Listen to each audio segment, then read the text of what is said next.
생명의 아침입니다. 우리 아침 예배로 하나님 앞에 함께 나가겠습니다. 오늘은 요한일서 2장 28절에서 3장 10절까지의 말씀을 우리 함께 읽으시고 하나님 말씀을 전하겠습니다. 자녀들아, 이제 그의 안에 거하라. 이는 주께서 나타내신 바 되면 그가 강림하실 때에 우리로 담대함을 얻어 그 앞에서 부끄럽지 않게 하려 함이라. 너희가 그가 의로우신 줄을 알면 의를 행하는 자마다 그에게서 난 줄을 알리라.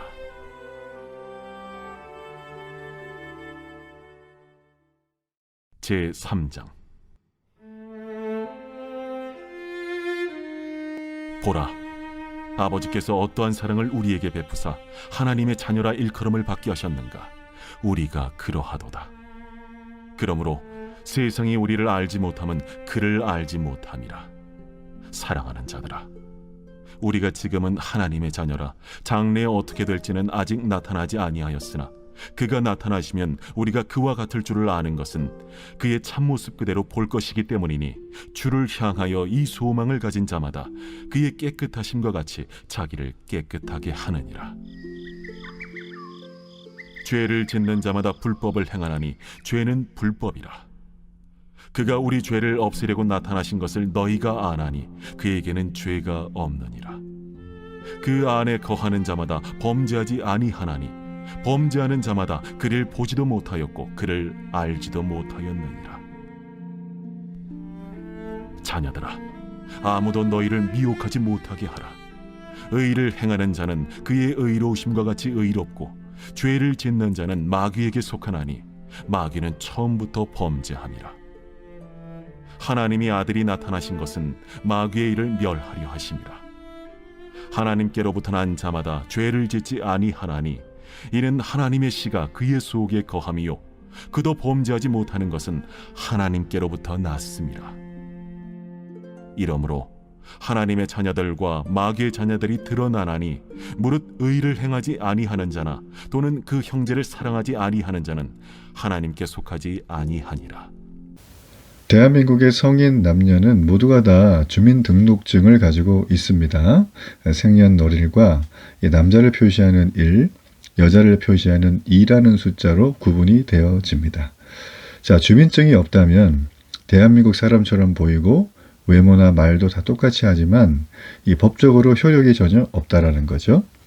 자, 이처럼 우리는 어디에 속해 있는가, 이 소속된 정체성, 이게 굉장히 중요한 주제입니다.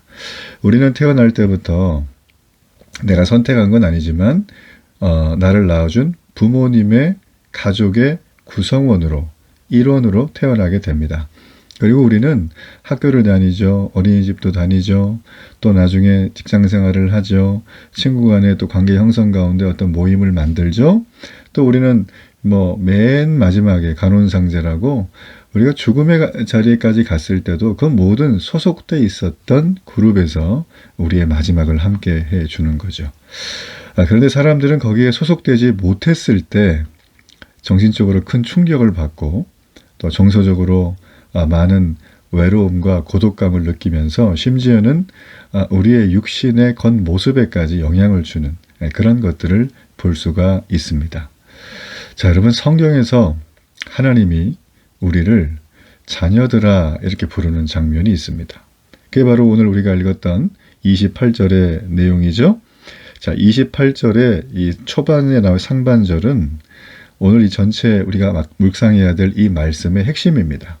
자, 28절을 보면 자녀들아 이제 그 안에 거하라. 자, 자녀들아, 누구를 말하는 걸까요? 예, 우리를 말하는 겁니다. 요한은 성도들을 향하여서 하나님의 자녀들아 이렇게 부르고 있습니다. 이 자녀라는 말 자체에 우리는 이미 하나님이 우리를 자녀로 생각하는구나. 여러분, 아리스토텔레스가 이런 말을 했어요. 어머니가 아버지보다 자식을 더 사랑하는 이유는 이 아이가 자기 자식임을 더 확신하기 때문이다. 그래서 이스라엘에는 이 자녀가 누구의 자녀요? 라고 물을 때 아버지에게 묻지 않습니다. 동남아도 비슷한 풍습이 있다 그래요. 어머니에게 묻습니다. 어머니는 확실하게 안다는 거죠. 자, 여러분, 그러므로 이 자녀를 사랑하는 하나님의 마음, 자, 그 말이 바로 이 자녀들아 라는 이 말 속에 담겨져 있다라는 거예요. 성도는 하나님의 자녀죠. 자, 그렇다면 우리는 하나님의 자녀다운 삶을 살아가야 됩니다. 그렇다면 이 땅에서 우리가 이 소속된 정체감에 맞게 어떻게 우리가 하나님의 자녀라는 합당한 생활을 하게 될 것인가. 오늘 우리가 이 말씀을 좀 나누기를 원합니다. 제일 먼저 우리가 3장 3절까지의 부분을 보면 깨끗하라 이런 단어가 나옵니다. 이 요한이 자녀라는 말을 통해서 우리가 하나님의 사랑을 입고 있는 존재라는 걸 확인을 시켜줍니다.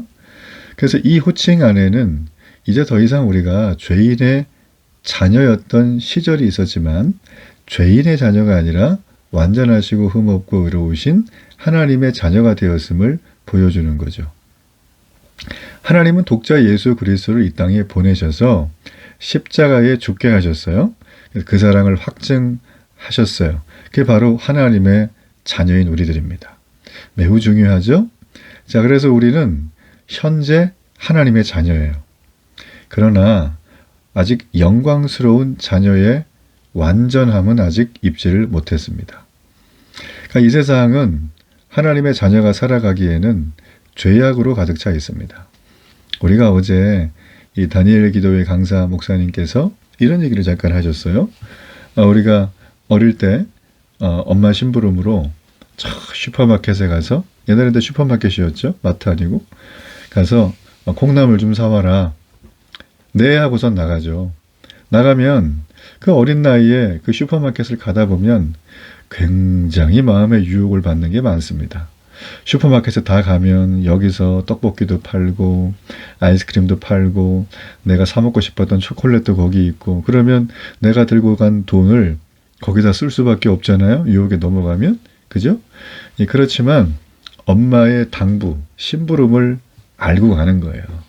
그래서 다 모든 유혹을 이기고 결국 콩나물을 사서 집으로 돌아갔을 때 어머니의 그 환하고 사랑스러운 아주 그냥 꿀이 뚝뚝 떨어지는 자녀를 향한 그 표정. 네. 자, 우리가 지금 이 땅에 살아가는 삶은 하나님이 우리에게 심부름을 맡긴 삶이라는 거예요. 자, 이거를 신학적인 용어로 이미와 아직의 사이를 살아가는 우리의 존재입니다. 우리는 자녀죠. 하나님의 자녀가 맞아요. 법적으로도 그렇고 신분적으로 그렇고 다 맞아요. 그런데 우리가 자녀로서 완전한 모습으로 그 모습의 형상에 걸맞게 나타나는 게 언제냐면 바로 우리 주님이 재림하실 때 완성이 됩니다. 그러니까 이미 하나님의 자녀지만 아직 완전함을 덧입지 못했기 때문에 신분적인 건 아니에요. 우리의 생활적인 거, 삶적인 걸 말하는 거예요. 자, 여기에서 이 하나님의 자녀는 그렇다면 과연 어떻게 깨끗할 것인가? 자, 그게 3절에 나오죠. 자, 주를 향하여 이 소망을 가진 자마다 그의 깨끗하신과 같이 자기를 깨끗하게 하라. 중요한 건 깨끗하게 하는 거를 너의 신념과 의지를 발동해서 그것만으로 하라라고 하지 않으셨어요. 어떻게 해요? 여기 3절에 보니까 주를 향하여 이 소망을 가진 자마다. 성도들은 다 재림하실 예수님의 온전한 심판을 기다립니다. 우리는 심판을 받는 게 아니라 우리 주님이 새하늘과 새 땅으로 임하실 때 하나님 아버지가 계시는 천국에 입성하게 되죠. 우리의 소망은 바로 그거라는 거예요. 그래서 하나님의 자녀는 깨끗해야 하는데 바로 예수님을 소망에 두고 그 예수님이 깨끗하셨던 것처럼 깨끗하라고 말합니다.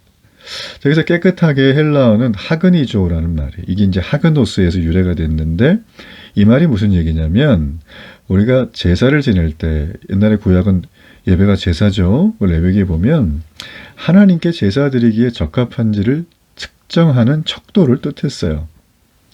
그러니까 하나님의 자녀는 깨끗한 건데 이게 무슨 뜻이냐면 하나님께 제사 드리기에 적합한 제물이 내가 돼서 그 제물이 흠이 있으면 안 되죠. 다리 절고 눈 멀고 이상하고 상처난 제물 갖다 바치는데 하나님 노하셨잖아요. 그죠? 엄중한 심판을 하셨죠? 그러니까 우리가 제물인데 그런 제물이 되면 안 되는 거예요. 다리 저는 거 빨리 고치고 눈 먼 거 빨리 건강하게 만들어가고 헐벗은 거 다 입고 아주 탱탱하고 싱싱하게 건강한 모습의 삶 살아가는 겁니다. 그게 바로 깨끗의 뜻이에요. 여러분, 그러므로 성도가 늘 예수님처럼 완전 무결하게 살 수는 없죠. 그렇죠? 그러나 우리가 이 깨끗함의 이 골은 반드시 놓치지 말아야 합니다. 내가 깨끗하지 못하는데, 그럼 우리는 여기서 딜레마가, 아니, 난 그러면, 야, 이거 나는 어렵다. 예수님은 뭐 예수님이니까 완전할 수 있지만 나는 뭐지, 이거? 자, 이런 질문을 충분히 던집니다. 자, 그런데 사도 요한은 친절하게도 그 부분에 대해서 우리에게 분명하게 말해주고 있습니다. 자, 우리 6절을 볼까요? 6절에 보면 해답이 있어요. 그 안에 거하는 자마다 범죄하지 아니한다. 이렇게 돼 있어요. 그러면 범죄하는 자는 누구예요? 자, 이어서 보면 범죄하는 자마다 그를 보지 못했고 그를 알지도 못한다. 자, 분명합니다. 깨끗하게 살지 못하는 사람은 그를 본 적도 없고 그를 안 적도 없대요. 교회를 다니지만 종교인, 종교 기술자로 다니는 분들이죠. 예수님 얘기하고 다 좋은데 그때뿐인 거죠. 자, 이런 분들은 범죄하는 거예요. 그러나 그의 안에 거하는 사람은 어떻습니까? 범죄하지 않는 거예요. 자, 하나님의 자녀는 오늘 10절에 보면 죄를 짓지 않는 자예요. 그럼 죄를 짓는다면 뭐예요? 그 사람은 하나님의 자녀가 아니라 마귀의 자녀다. 마귀의 자녀들은 죄를 행하죠? 그죠? 이걸 불법이란 말로 써요. 그잖아요? 왜 마귀의 자녀들은 죄를 짓까요? 예, 마귀는 타락한 천사이기 때문이에요. 하나님을 반역하고 하나님 자리에 오르려고 했던 죄, 그게 인류의 첫 번째 죄이자 가장 큰 죄이자 죄의 전부입니다. 우리는 다 우리의 삶 속에 내가 했어, 내가 할 거야, 나만 누려. 자, 이 쓰리나 그죠? 이게 우리의 모든 거의 시작 아닙니까? 그래서 육신의 정욕과 안목의 정욕과 이생의 자랑, 이거 뭐 그냥 세련되게 말하면 그 얘기예요. 다 나예요, 다 나. 아무리 자선사업을 많이 하고 이타적인 삶을 살아도 그 중심에 인정받기를 원하는 거예요. 그럼 뭐 더 이상 우리는 죄 짓지 말라, 우리 여기에 뭐 해당 사항이 없는 자가 아니죠. 그러니까 여러분, 우리는 그냥 날 때부터 죄 짓는 데는 국가대표급 선수들이에요. 여기서 벗어날 사람 하나도 없어요. 왜냐? 마귀의 자녀들이니까요. 신부는 하나님의 자녀인데 타락한 마귀의 자녀의 핏줄이에요. 우리 아담과 이브가 그러셨던 것처럼. 그렇잖아요? 예, 그래서 요한 사도가 지금 그 얘기를 하는 거예요. 근데 자, 우리가 여기서 보면 참 너무나 우리의 마음을 새롭게 하는, 이게 좀 다르네 하는 게 하나 나오는데, 요한 사도는요, 죄를 짓지 말라고 명령한 적이 없어요. 오히려 하나님의 자녀는 범죄하지 않는다라 그랬어요. 이게 말이 비슷해 보이는데 다릅니다. 죄 짓지 마, 이게 아니고 하나님 자녀는 범죄 안 한다, 이제 이 얘기를 하는 거예요. 그럼 왜 그런가? 자, 하나님의 자녀는 죄를 짓지 말라고 해서 죄를 짓지 않는 게 아니라는 거죠. 그죠? 근데 이게 왜 하나님의 자녀는 범죄하지 않는다라고 말을 하냐면 딱 하나뿐이에요. 이유는, 자, 아까 말했죠? 하나님 안에 거하는 자이기 때문이에요. 하나님 안에 거하기 때문에 우리는 범죄하지 않은 자로 인정을 받을 뿐이에요. 자, 요거 잘 들으셔야 돼요. 어떤 이단 사이비들이 얘기하는 것처럼 내가 처음 예수님 믿고 회개하면 원죄부터 자범죄까지 싹 사라져가지고 더 이상 죄랑은 관계없어요. 그러니 천국 행티켓은 땄으니 육체의 즐거움을 마음껏 즐기소서라고 하는 거예요. 사람들이 이거 너무 좋아합니다. 예. 자, 이거를 하고 싶어서 그런 데만 찾아가는 분들도 있어요. 여러분, 그거 아닙니다. 우리는 하나님 안에 거하기 때문에 범죄자인데 범죄하지 않은 자로 인정을 받을 뿐이에요. 누구에게? 세상에게? 아니요, 하나님에게. 이게 중요한 거예요. 그래서 우리는 이신칭이에요. 칭의를 행해서가 아니라 칭의의 옷을 입었어요. 누구의 옷? 예수님의 옷을. 그분은 그 칭의를 이루기 위해서 십자가에 우리의 죄 때문에 무고한 희생을 당하셨다. 그러나 사망 권세를 이기시고 사흘 만에 부활하셨다. 이게 바로 기독교의 핵심이라는 겁니다. 자, 이 핵심은 죄와 분명한 상황에 대해서 얘기를 해주고 있는 게 지금 본문이에요. 우리는 범죄하지 않을 수 없습니다. 날 때부터 국가대표급 죄인들이에요. 근데 우리가 하나님 앞에 거하게 되면 이게 판이 달라지는 거예요. 차원이 달라지는 거예요. 이거는 뭐 기승전 죄인에서 이거는 뭐 승법 법칙이 돼가지고 이제는 죄와 관계가 없어지는 거예요. 이유는 간단해요. 우리가 하나님으로부터 난 자기 때문이에요. 9절에 보면 이걸 뭐라고 하죠? 하나님의 씨. 자, 여기서 하나님의 씨는 하나님 말씀이에요.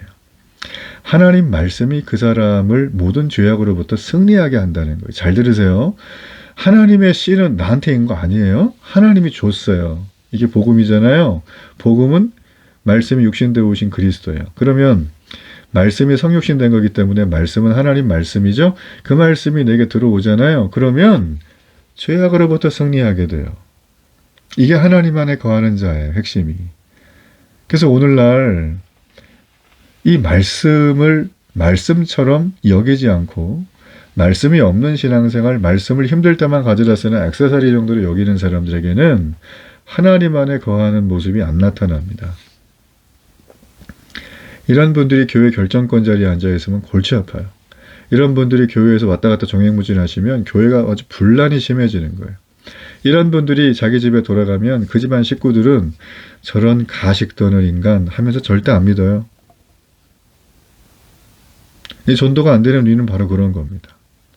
여러분, 그러므로 우리가 하나님의 말씀 안에 거하고 있는지를 봐야 합니다. 그렇죠? 그래서 우리는 하나님의 자녀인데 자녀는 당연히 하나님 안에 거하고 하나님 안에 거한다는 건 말씀에 힘입어서 죄 짓지 않는 삶을 산다. 자, 우리 대표적으로 요셉이라는 인물이 있어요. 이 사람은 애굽의 보디발 장군의 집에 억울하게 노예로 끌려갔어요.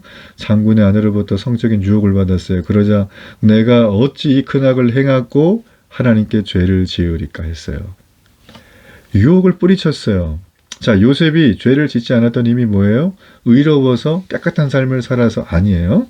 하나님께 죄를 짓는다고 생각했어요. 예, 요셉은 아는 거예요. 말씀이 흐르기에. 그래서 요셉은 종교적인 금지 항목을 어기지 않는 종교 기술자의 삶으로 이걸 이긴 게 아닙니다. 여호와께서 요셉과 함께 하셨기 때문에 이기게 하신 거예요. 그게 바로 말씀이 함께 하는 거예요. 하나님이 나와 동행한다, 함께 한다 그러면 다 좋아하는데 한 일주일 내내 성경 뭔지 포얗게 읽고 1년에 한번 볼까 말까 하는데 그거는 여러분 자기 최면이지 신앙생활을 그렇게 되어져서 신앙생활이 될 수가 없어요. 그렇잖아요?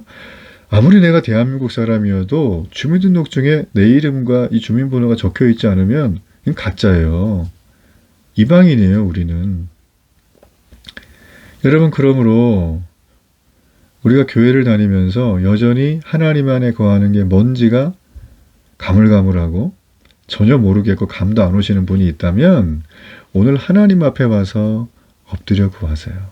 하나님, 제가 깨끗하고 의로운 삶을 사는 것보다 먼저 하나님 안에 거하기를 원합니다. 여러분, 그러므로 우리는 소속이 분명해야 됩니다. 날마다 하나님 안에 거하는 소속. 자, 이런 소속이 된 사람을 하나님은 지극히 사랑하세요. 왜냐하면 자신의 자녀이기 때문입니다. 오늘도 이렇게 예배드리기 합당한 깨끗하고 정결한 제물이 되어서 하나님 앞에 거하는 놀라운 은혜를 경험하기를 축복합니다. 우리 결단의 기도를 드립니다. 살아계신 하나님, 하나님 안에 늘 거하는 주를 찬송하는 인생이 되게 하소서. 예수님 이름으로 기도합니다. 아멘.